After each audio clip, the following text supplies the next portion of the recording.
This Dragonfin Soup video contains footage from an alpha build. The game is still work in progress, so some of the gameplay elements and UI will change in the final version. This game is playable with joypad, touch controls, mouse and keyboard, and for this demo I will be playing the game with mouse only. As you can see, Dragonfin Soup is featuring various gameplay modes. We will be adding more game modes and features, such as the Endless Labyrinth, but in this version we only have the classic mode that focuses on the world and the story and plays more similar to a classic RPG. And the survival mode plays like a classic high score based roguelike or a mystery dungeon game, with permanent death, a dungeon to dungeon progression and rankings.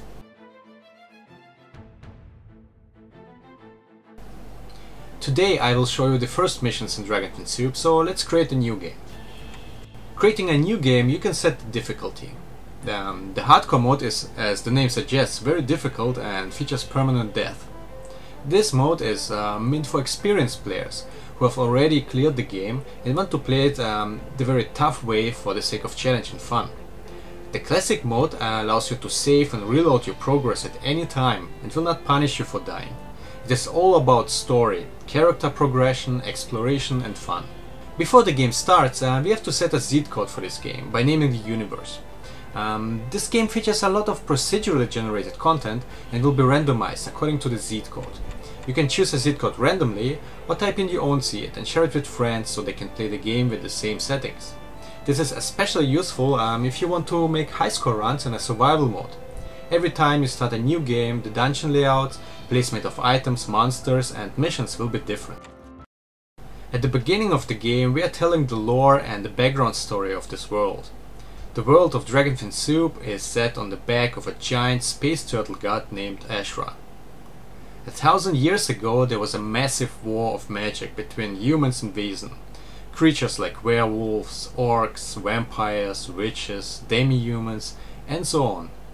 And Dragonfin Soup, the humans are not the dominant species, nor are the humans by default the good guys. All species play an equal role and have equal importance. The war stopped when a heroic human princess died protecting her lover who was a Wesen. Before she died, she gave birth to her bastard son, who was born half human, half Wesen. Wesen is, by the way, a German word for being. Her son eventually came to power and managed to unite the kingdoms, forming the new empire and bringing peace that lasted 1,000 years.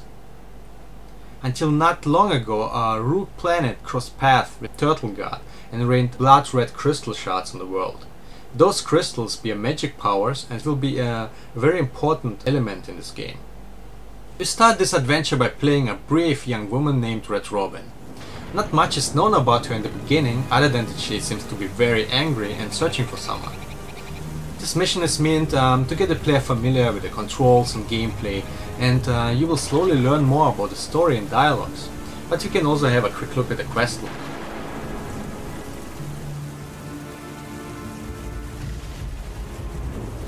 This info is a bit vague, but with purpose, but we do not want to give away too much right at the beginning, and I will explain later why.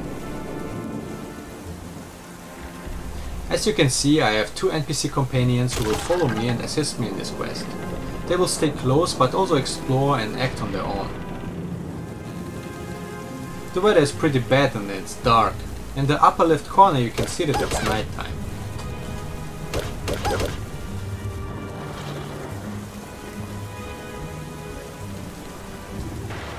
As we explore the forest we will encounter some monsters. Nothing too dangerous since this is the starter mission. Some are aggressive, some don't even seem to care about our presence or are asleep. There's a line of sight in this game, so foes can see you from the distance, but you can also sneak up on them from the back and or hide behind objects. The line of sight and orientations are very important in Dragonfin Soup. Sometimes remaining undetected is vital for your survival, and also you can deal a lot more damage when attacking a foe from the back. Once you spot a foe, you can also see him as a red dot on your minimap. When you come in contact with foes, you have various options to deal with them. You could go in close and get personal with a melee attack, or you could choose to attack with a ranged attack or magic. You can also make use of other items such as bombs. Those work in a similar way like in Bomberman. You can simply place them somewhere, and after a couple turns they will go off and deal damage. Different types of bombs come with different damage patterns and can also trigger other bombs or explode if you attack them directly.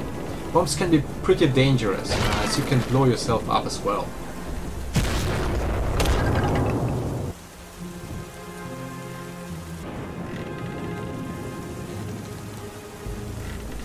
As you see, Robin is attacking with two different weapons, a sword and a dagger. Let's have a quick look at our inventory screen.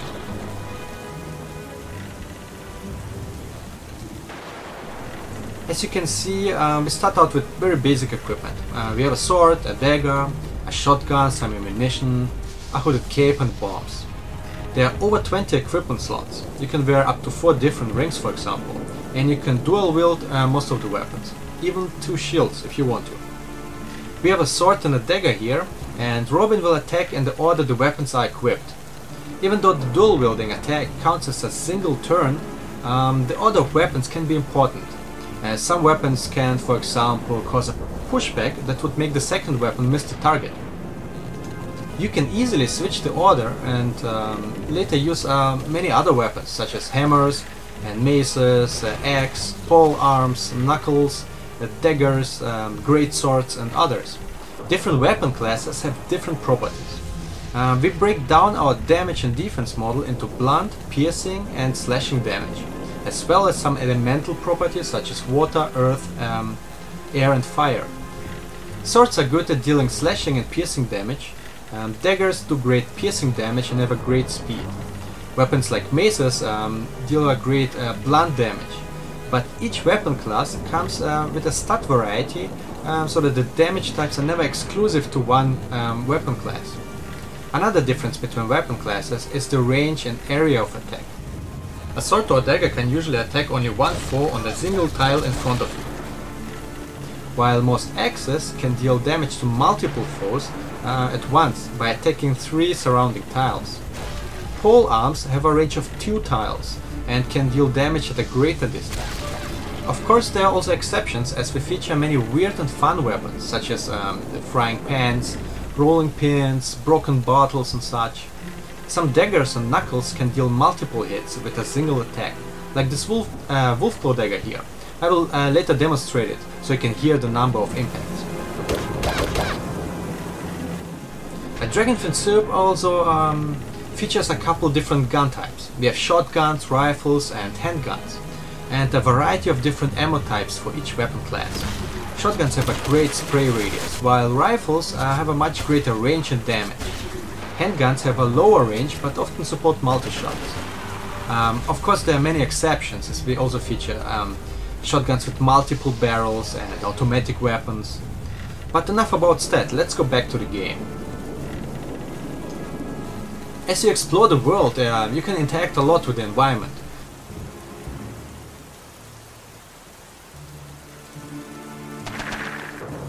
If you have shovels, you can dig almost everywhere, find materials or junk gear. You can blow up and cut down trees, rocks and many other props. You can do fishing, you can destroy lots of items in this game, find loot by killing monsters. Vendors and villagers are selling a great deal of items that you can use for crafting, combat, or you can eat it.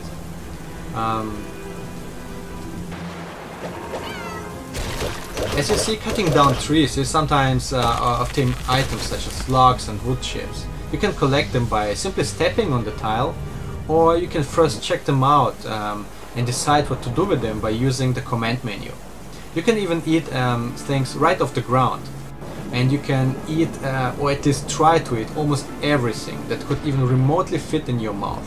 You can, if you want, try eating your leather boots, or eat your cape or your leather jacket. But you can also choke and die trying. I'm not kidding you, you can really do that. You can use many of the things to your tactical advantage. You can, for example, hide behind a tree, but you could also cut down a tree and let it fall on a foe to deal extra damage or to clear a path. Let me demonstrate it. You see, cutting down this tree from this side will make it fall over and hit the other tree. And you can, You can trigger bombs this way, or trigger chain reactions with other objects. Another neat feature in our game is the zoom. You can zoom in to see the details, and you can zoom out to get a nice overview. But the game is never forcing a certain zoom level, so it's entirely up to you how you play it. By the way, using ranged weapons and magic is very easy.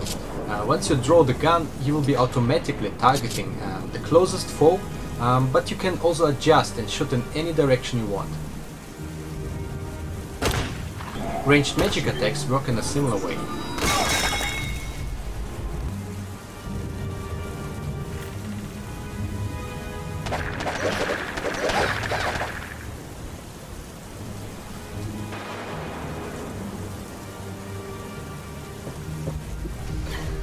Please note that I am doing this demo by playing with a mouse.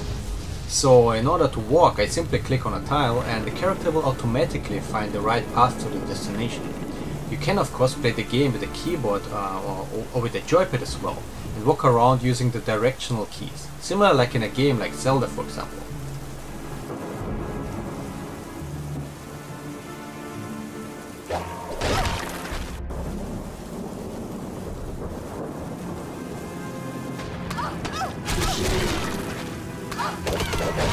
I am getting hit a bit by some friendly fire from my companion.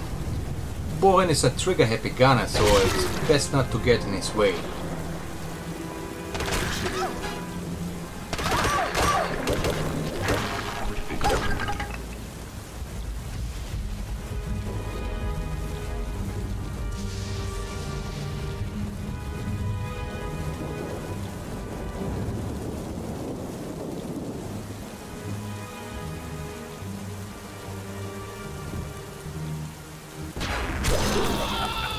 Looks like the guy we were searching has found us and killed Sir Liv with a single strike.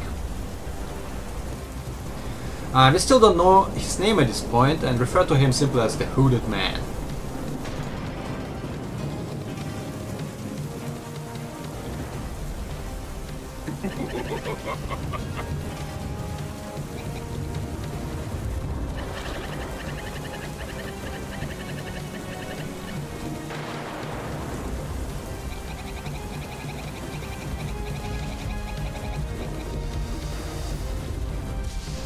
And the battle begins. He's very powerful and I'm not really doing much damage here. Also he's having some strong magic shield and he's teleporting around.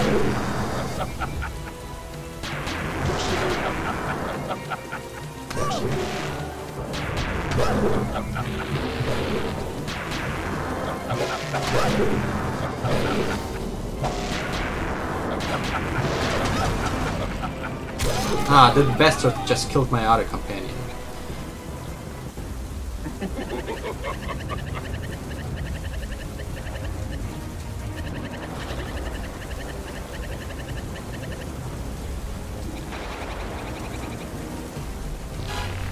And now he's spawning more minions, as if this fight was not unfair enough already.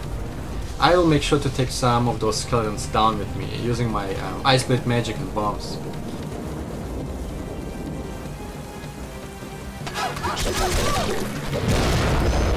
Ah, crap, I think I killed myself here. Okay.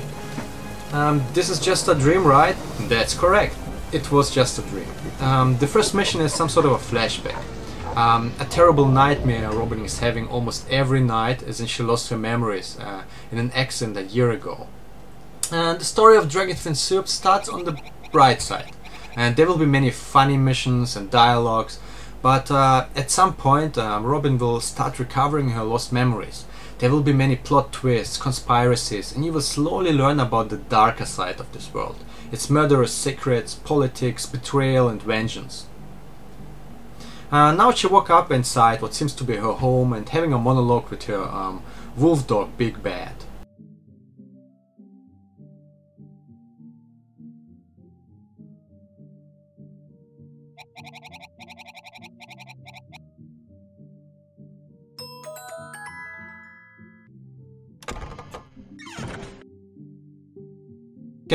We can have a look around and we could trash up her home if you wanted to, but let's best go out and explore the village and see if we can get a job from Jim.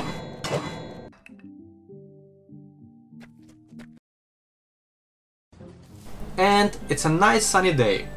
The weather is however random, so it could have been as well rainy or foggy. As you can see, in Dragonfin Soup we have day and night time. A day cycle is 2000 turns long. At night, in many dungeons, ghosts and monsters will start coming out when it's dark. Let's walk around and explore this place. The layout of the village is different with every new game. Check out this ship. Yeah, you should not really do that. You can get a hefty fine for killing someone's livestock. Again, we can destroy many of the props, but since the village does not belong to us, we will get fined for property damage. Not really the best way to deplete your gold. Now we have minus 200 gold. Of course, you are free to destroy and kill outside of the villages, in order to harness crafting materials, bones, gear, meat, organs, wool and hides.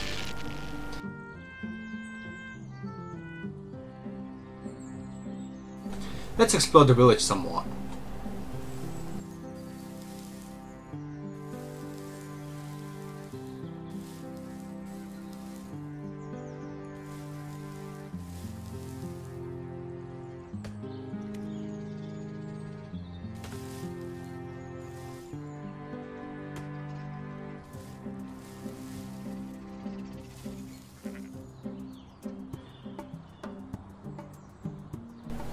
And here we have a portal, and they're commonly used to travel larger distances, and you will be using this specific portal a lot to get to the overworld.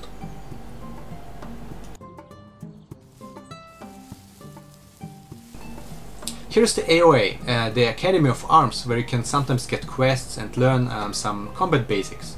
This is also a place where you can buy combat gear.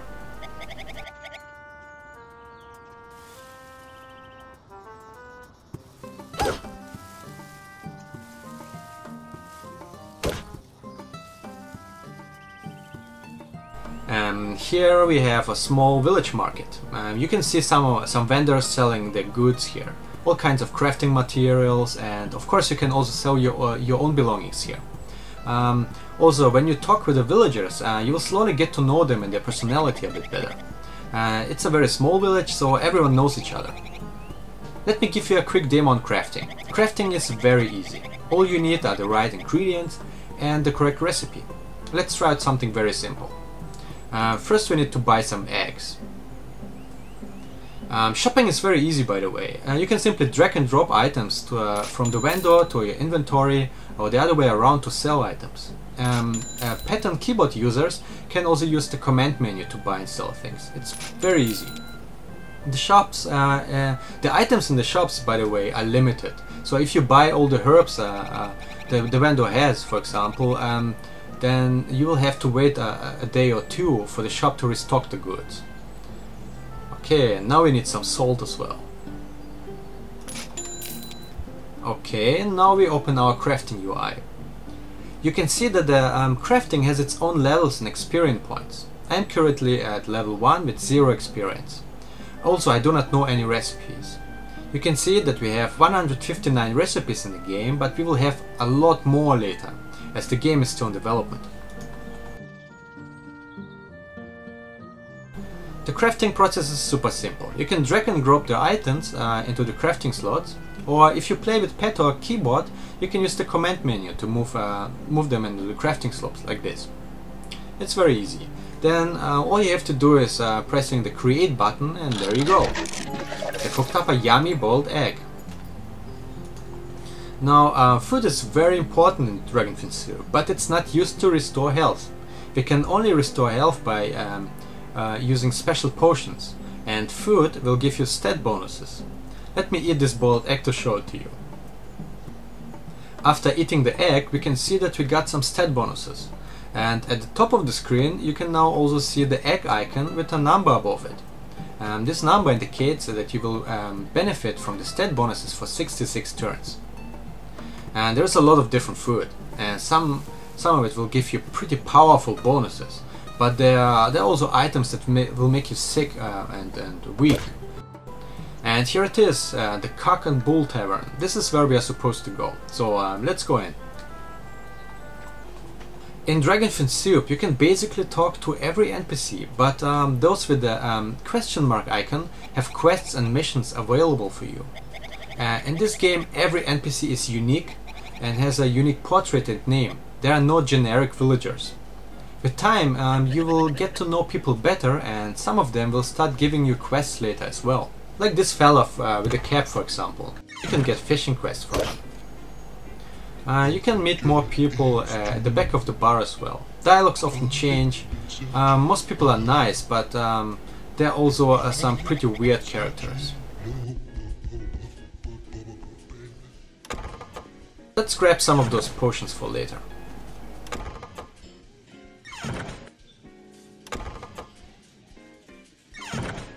Let's talk to Jin now. He's the owner of the tavern and also a good friend of Robert. Jin is running a small agency for adventurers and bounty hunters and is an important hub for missions. Whenever you need work, you can get jobs from him, and he is also connected to many of the main story missions.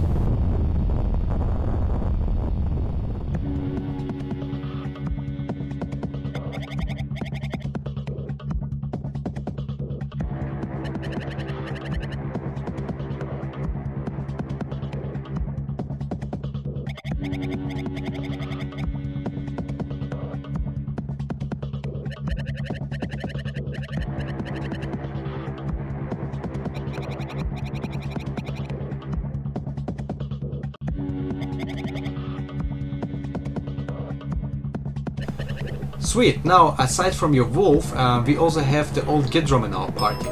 He's a retired combat specialist from the Academy of Arms and is now doing some freelance work on the side. You will be able to hire him and some other NPCs later to assist you in future missions. Alright, let's go out and kick some zombie butts. Okay, we have 6 targets and we can see some of them on our minimap here. Gidrom and my wolf are loosely following me around, but as you can see, they will also explore and act on their own.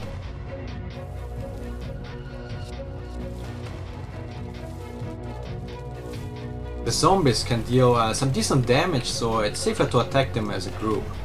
For the sake of the demo, I will just play it safe and let my companions handle the dirt stuff.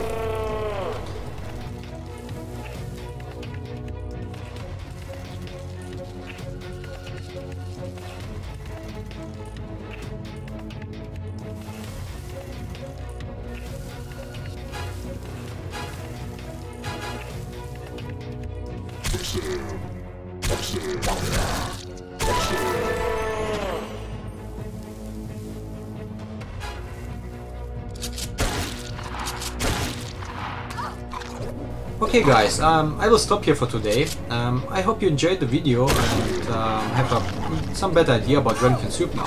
There's still plenty of features and content to talk about, but this was a good start, I think. Thank you for watching and goodbye.